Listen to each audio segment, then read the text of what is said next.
আজ হলো শনিবার, আবার জামাই ষষ্ঠী। যাই হোক, আমি শনিবারে রান্না করছি পুরো নিরামিষ। তো সাথে কিন্তু আম আছে আর রসগোল্লা আছে, সেগুলো ঠাকুরকে দিয়ে ওইগুলো তখন আমরা খাবো, এখন আর দেখাতে পাচ্ছি না। তো ডাল করছি, মুগ ডাল, ভাত হয়ে গিয়েছে, উপর দিয়েছি, আর পনির পকোড়া, আলু ভাজা। এই হচ্ছে আজকের শনিবারের মেনু, প্লাস ষষ্ঠী। তো ষষ্ঠী তো নিজের বাড়িতেই খাওয়া দাওয়া করছি আর কি। তো ব্যাটারটা আমি গুলে নিয়েছি, লবণ, হলুদ, কাঁচা লঙ্কা আর একটু কাশ্মীরি লঙ্কা গুঁড়ো দিয়ে বেসনের ব্যাটারটা তৈরি করে নিয়েছি। আর পনিরগুলো হচ্ছে ফুটন্ত জলে লবণ দিয়ে পনিরগুলো ডুবিয়ে রেখেছি। আর এখানে দেখো মুগ ডাল হয়ে গিয়েছে, আমি সাম্বার দিয়ে দিয়েছি, তেজপাতা, শুকনো লঙ্কা, পাঁচফোড়ন, সাম্বার দিয়ে দিয়েছি।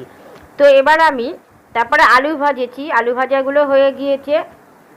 তো এখন পনির পকোড়াগুলো একটু ভেজে নেব। কড়াতে তেল গরম হয়ে গিয়েছে, সাদা তেল তো আমার ঘরে ফুরিয়ে গেছে, তার জন্য আমার সর্ষের তেলেই পকোড়াগুলো আমি ভেজে নেব। এখানে দুটো টমেটোও আছে, টমেটোরও চপ বানিয়ে নেব। তো পনিরগুলো জল ঝরিয়ে বেসনের ব্যাটারের মধ্যে ফেলে দিচ্ছি। আর এখন একে একে সব পনিরের পকোড়াগুলো এখন বানিয়ে নেব।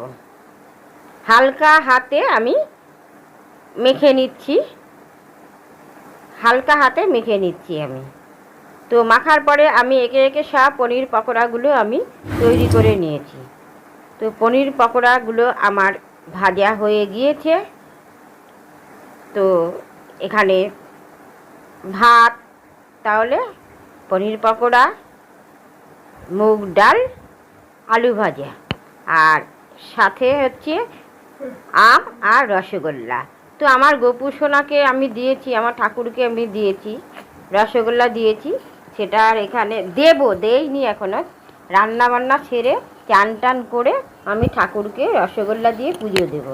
আমার গোপু সোনা আজকে নতুন জামাও পরবে, তো ষষ্ঠী বলে কথা।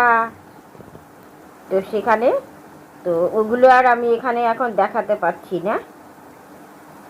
তো হয়ে গিয়েছে, দেখো আমার পকোড়াগুলো ভাজা হয়ে গিয়েছে, পনির পকোড়া। তো একে একে বাদ বাকি সব এগুলোও ভেজে তুলে নিয়েছি। তারপরে চান টান করে আমি গোপুসোনাকে দিলাম, গোপুসোনাকে দিয়ে টিয়ে আমরা খাওয়া দাওয়া সেরে নিলাম। তো এই হচ্ছে আমাদের আজকে জামাই ষষ্ঠী, ঘরোয়া জামাই